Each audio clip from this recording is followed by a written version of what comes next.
I am delighted to be chatting today to Dominic Holland, the author of Only in America and the forthcoming Made in England. He is an award-winning stand-up comedian, broadcaster, author, all-round general brilliant writer, and I'm absolutely chuffed. I am making no apologies that I might get quite fangirly during this, and I'll explain why later on. Thank you so much for being here. I'm delighted to be with you, Miranda. Thank you for inviting me. It's great fun. I'm dead flattered that you enjoyed Only in America.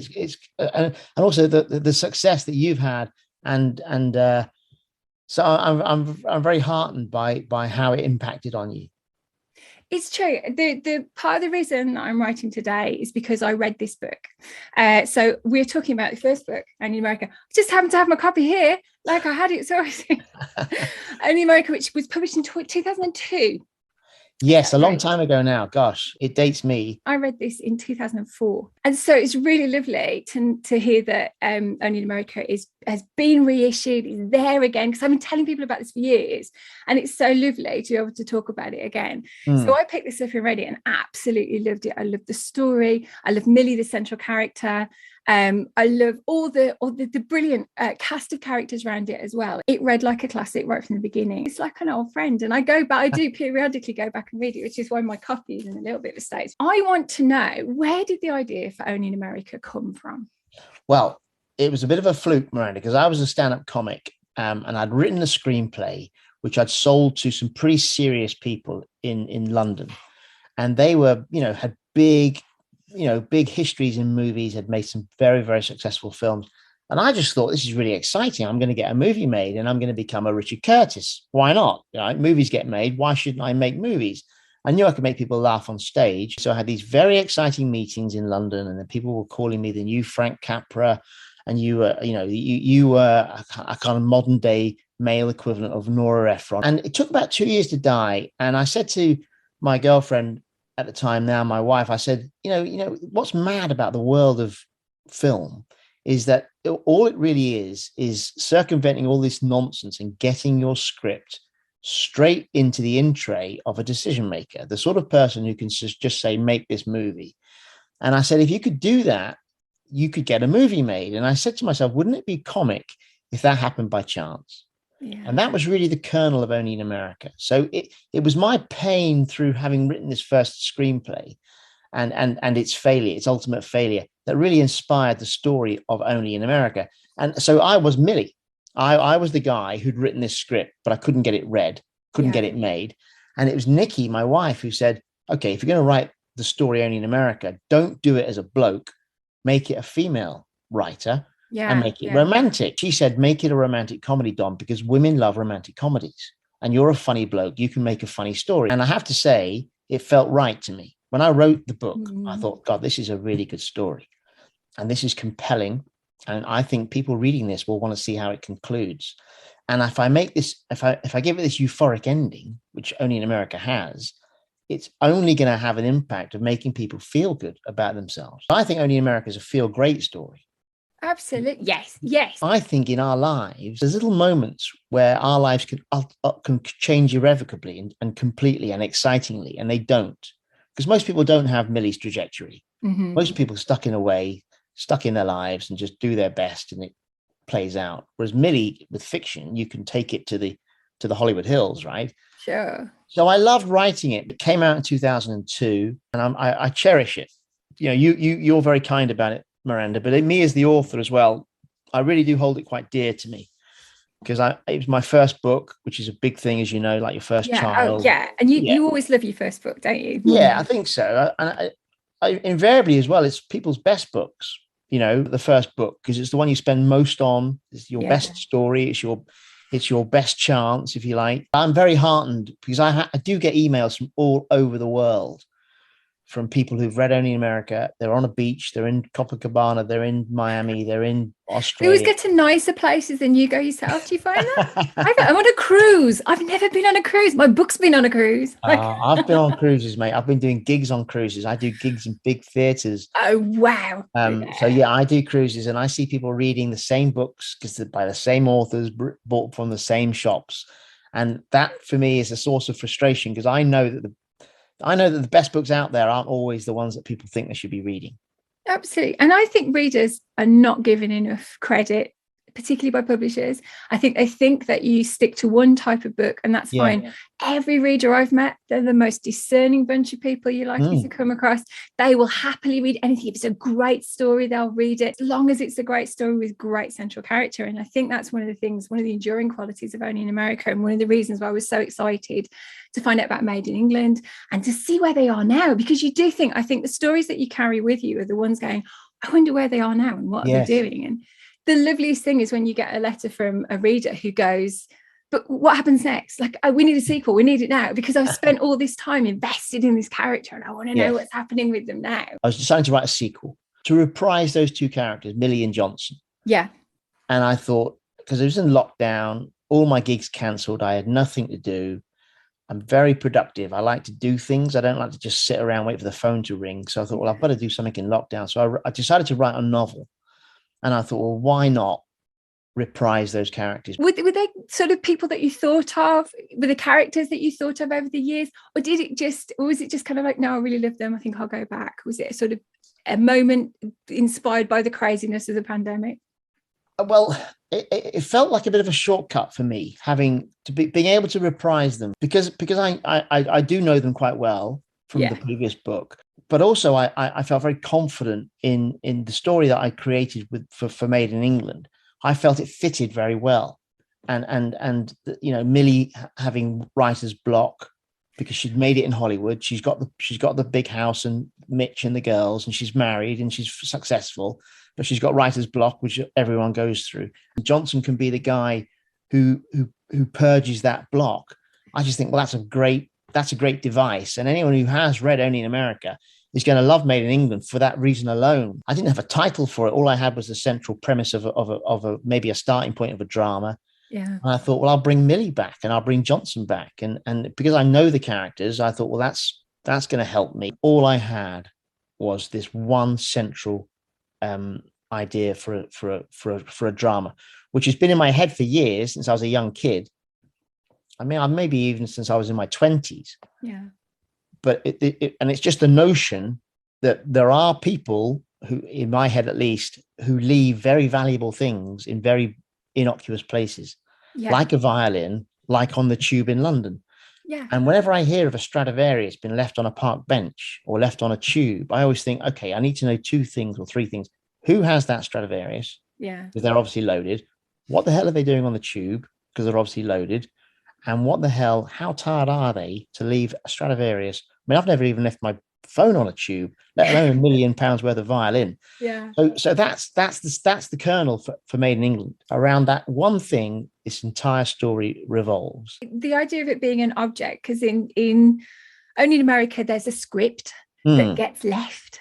And in this book, there is a Stradivarius that gets left, or there's the case of the Stradivarius that gets left.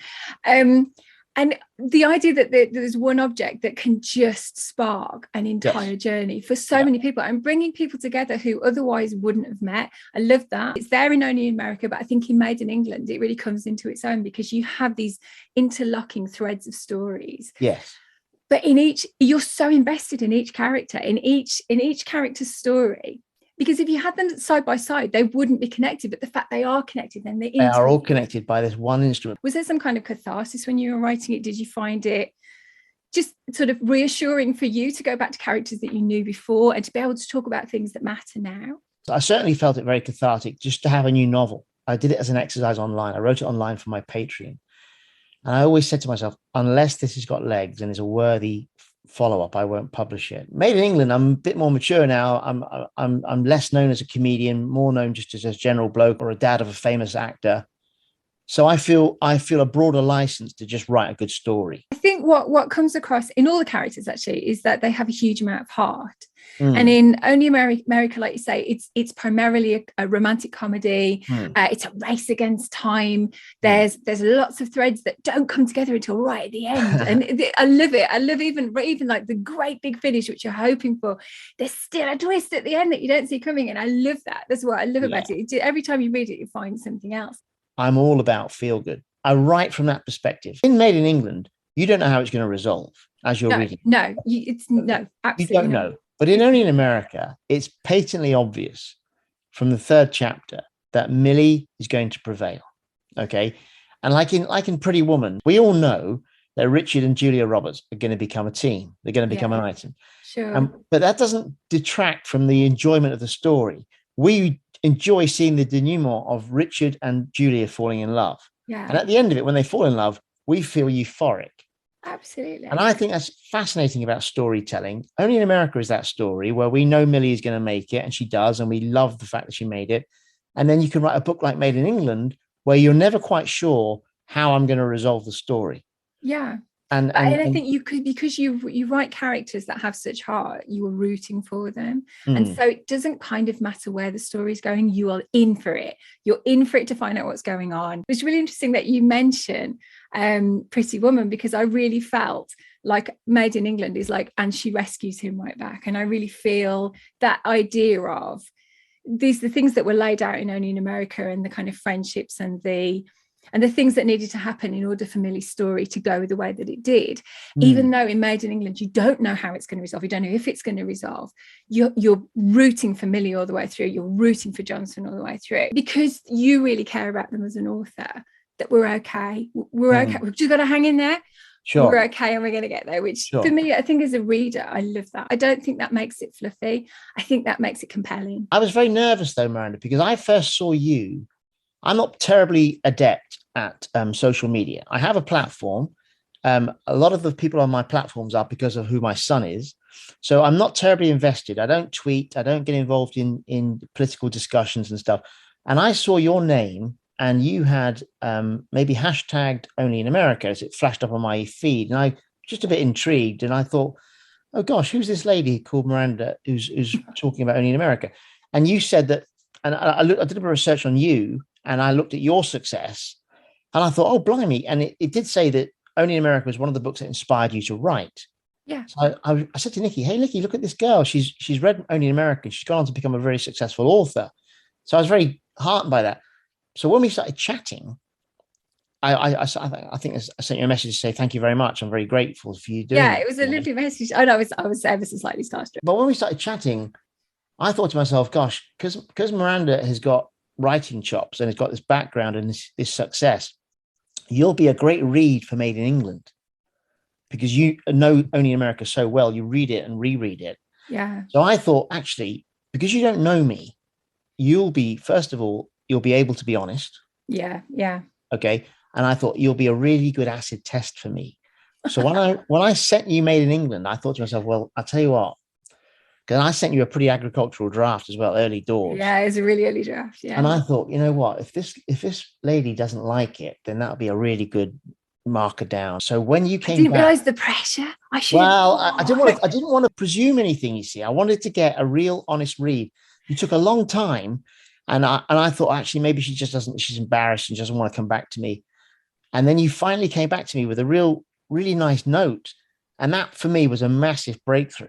I really felt, gosh, that's because you could have just ignored me. Had you not enjoyed Only Made in England, you might have just gone quiet, and that would have been answer enough. Sure. So when you came back with your plaudits, I was really heartened, and I thought, gosh, maybe I've got something here. It was lovely for me to get my hands on Made in England. But this story has been so important to me as a writer. I learned so much about it. As a reader, I adored it. I've reissued Only in America. I've got it. Look, this is a new jacket which my friend designed. Wonderful. It's very nice. Yeah, my friend Marcus did that for me. He's a local guy. Her dad at the same school as me. So he did that for me, and then he did the new Made in England one. So there's they're tied in. It's been a great experience doing it, Miranda, because it was a bit of a risk to begin with, just with that crazy notion of a violin. Sure, yeah. And I thought, well, where's this going to go? I think the breakthrough was Miss Heinzhog, the character Miss Heinzhog, the matriarch, this incredible virtuoso violinist. I think she was the oil that made everything plausible, even though it's obviously outlandish. It made everything plausible. I think life's outlandish, though. Even people go, that's another Amazon thing that people say, it would never happen in real life. But yes, it does. So I meet people and they say, oh, you're a writer. Let me tell you a story. And they'll tell you some crazy, like outlandish thing that just if you wrote in a book, you would get Amazon comments saying, wouldn't happen. Yeah. But I don't mind wouldn't happen, because I think, well, no, because it's a story. It's a story, yeah. A piece of escapism. Go with it. And I could have been Milly. There are people like me. My son, Tom Holland, is Milly. Okay. Tom was spotted as a kid, and now he finds himself in this gilded life. So there are, but that's a one in a generation across the whole world, what's happened to Tom. Yeah. Yeah. So it does happen, but they're very unlikely. So as a novelist, you can tell these wonderful, compelling, euphoric stories. And that's the beauty of reading. Yeah. Because you're transported into a world where you think, oh, wouldn't that be wonderful if that could happen? The thing that I think links the two books and the things that I loved about both of them. There's obviously a progression between the two. There's years, there's things that happen. I'm a better the world writer. Changes. Yeah, all of the stuff that happened in between the two. But I think this idea of possibility, I think it's as important now as it was at the start of the early 2000s when people they just needed escapism and they needed something good. After the last couple of years, I think we need stories that just whisk us out of daily life for a bit. I just think that there used to be a golden age, Working Girl, Pretty Woman. Yeah. These movies were pretty much unisex because they were date night movies. But I mean, I loved Working Girl with Harrison Ford and Melanie Griffith. Yeah. And those movies I don't think are made anymore.